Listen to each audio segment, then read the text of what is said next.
Comment prendre confiance en moi rapidement? Si vous voulez mes réponses pour vous aider à cette question, je vous les partage dans cette vidéo.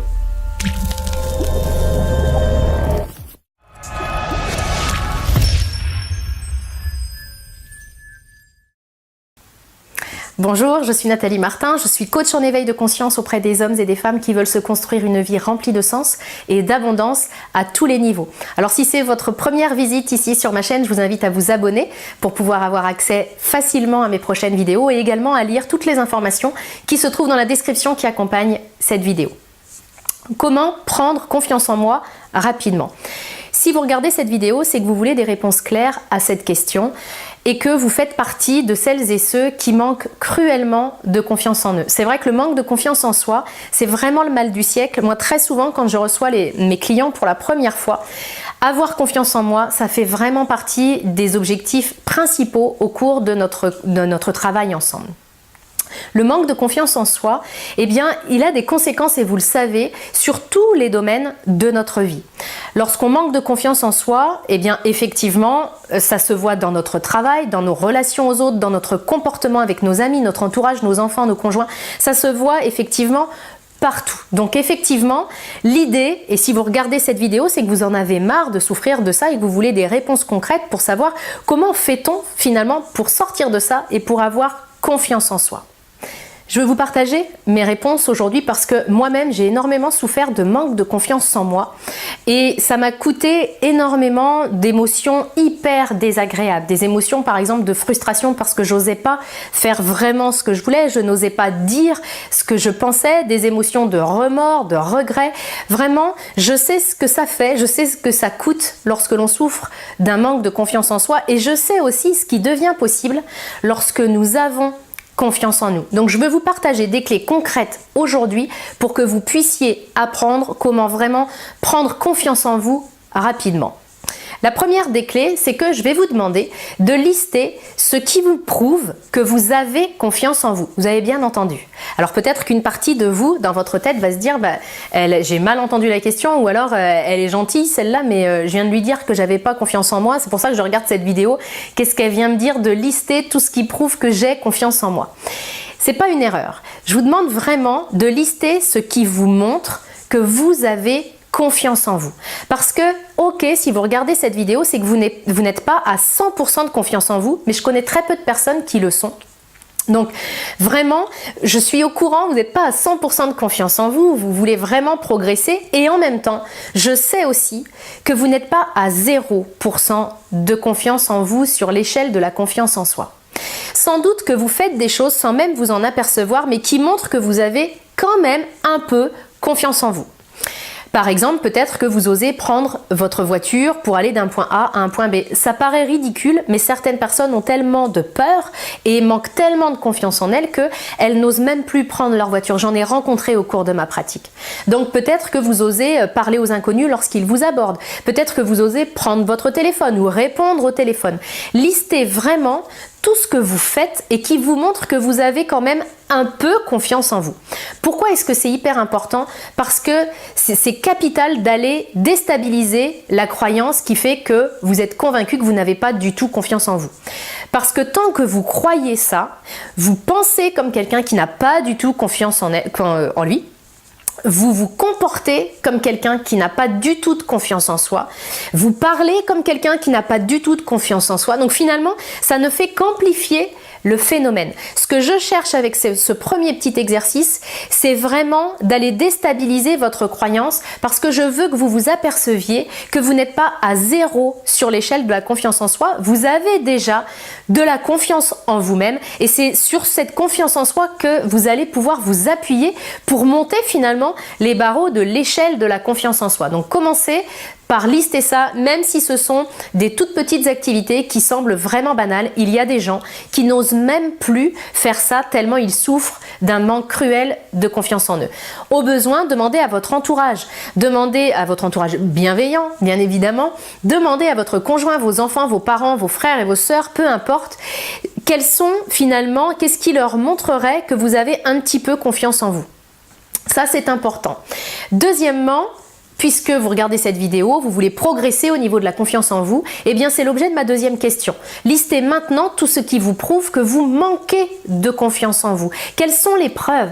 Très souvent, moi c'est la première chose que je demande en fait à mes clients lorsque nous travaillons sur la confiance en soi, c'est de me dire, ok, concrètement, tu me dis que tu n'as pas confiance en toi, mais qu'est-ce qui te le montre concrètement? Je vous assure que souvent, il y a un blanc. C'est-à-dire qu'on pense qu'on manque de confiance en soi parce que peut-être on l'a entendu quand on était jeune ou peut-être qu'on en entend tellement parler qu'on se dit, bah ouais, peut-être que moi aussi finalement je manque de confiance en moi. Peut-être aussi qu'il y a un mythe de la confiance en soi parce que pour beaucoup de gens, avoir confiance en soi, c'est ne plus jamais avoir de peur. Ne plus jamais avoir de peur, c'est ne pas être humain, tout simplement. Donc il y a comme une incompréhension autour de la confiance en soi qui fait que on s'en sort pas, on ne sait pas par quel bout prendre cette bête-là. Donc par quel bout prendre le manque de confiance en soi? Bien simplement en listant quels sont les symptômes. Si je pense que je souffre d'un manque de confiance en moi, ça se traduit comment? Parce que ça, c'est très subjectif et ça dépend de chacun de nous et de sa perception. Donc, listez quelles sont les preuves qui vous montrent que vous manquez de confiance en vous. On peut prendre la question différemment en vous disant, ok, qu'est-ce que je n'ose pas faire finalement et que j'oserais faire si j'avais 100% de confiance en moi. Listez tout ce qui vous vient. Qu'est-ce que vous oseriez faire? Qu'est-ce que vous oseriez dire, tenter, oser, risquer, peu importe. Vraiment, listez tout ça, à quoi ressemblerait finalement votre vie si vous aviez un maximum de confiance en vous. Le troisième point, c'est là où les dents commencent à grincer, c'est que la mauvaise nouvelle, c'est qu'il n'y a pas de baguette magique à confiance en soi.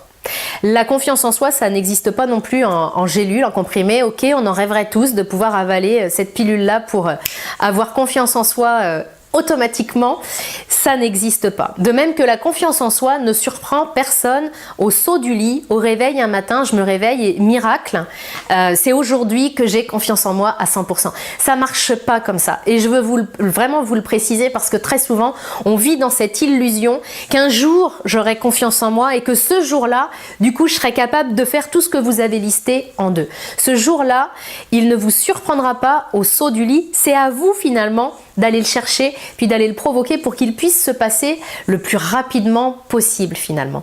Donc la troisième chose que je veux vous dire, le troisième point, c'est que je vous invite à ne pas attendre de ne plus avoir peur ou d'avoir pleinement confiance en vous pour passer à l'action en ce qui concerne tout ce que vous avez listé en deux, parce que sinon vous pouvez vraiment attendre très longtemps et c'est d'ailleurs peut-être ce que vous faites depuis des années, d'attendre d'avoir confiance en vous pour réaliser vos rêves, pour prendre des risques, pour oser être qui vous êtes tout simplement, pour oser vous affirmer, pour oser dire non. Il y a plein de choses qui découlent du manque de confiance en soi.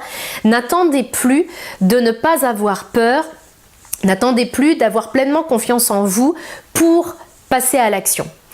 Quatrième et dernier point, eh bien vous l'aurez compris, c'est maintenant que les choses commencent. Donc je vous invite vraiment à prendre dans votre liste, dans tout ce que vous avez mis en deux, identifier l'action finalement qui vous fait le moins peur, qui est la moins confrontante. C'est sûr que si vous avez le choix entre si jamais j'avais vraiment pleinement confiance en moi, eh bien je dirais non à cet ami-là lorsqu'il m'invite à dîner, ou alors je dirais merde à mon patron. On va peut-être pas commencer par dire merde à votre patron tout de suite, on va peut-être s'attaquer à des choses qui sont moins confrontantes, moins challengeantes, tout simplement parce que la confiance en soi, c'est un muscle, c'est comme un mur que l'on construit petit à petit. Donc plus vous allez avancer, plus vous allez gagner en confiance en vous, plus ça deviendra facile de vraiment vous attaquer à des choses hyper challengeantes et pour lesquelles vous pourrez vous dire, et c'est ce qui m'arrive très souvent, vous pourrez vous dire, punaise, j'aurais pas fait ça il y a quelques années.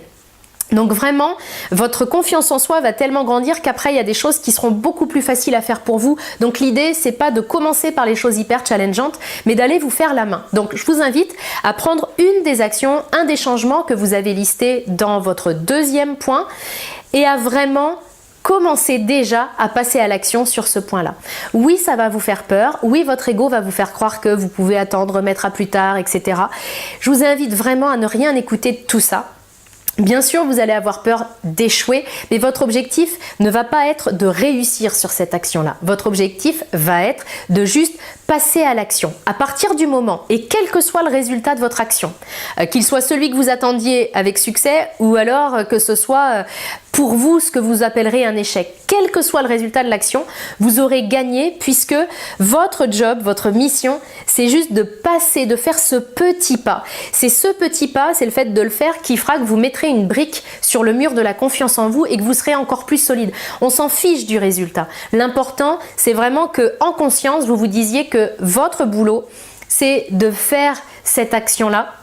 Même si elle est un petit peu challengeante, commencez petit, mais vraiment votre mission, c'est de le faire parce qu'à partir de ce moment-là, vous aurez déjà atteint l'objectif qui était de vraiment prendre confiance en vous rapidement. Puis plus vous allez multiplier les petites choses qui vous font peur, parce que parfois c'est des broutilles qui nous font peur, plus vous allez passer à l'action, plus vous allez vous donner des challenges en disant je fais un petit truc qui me fait peur par journée ou par demi-journée, vous allez voir que vous allez vraiment rapidement prendre confiance en vous et c'est vraiment ce que je vous souhaite.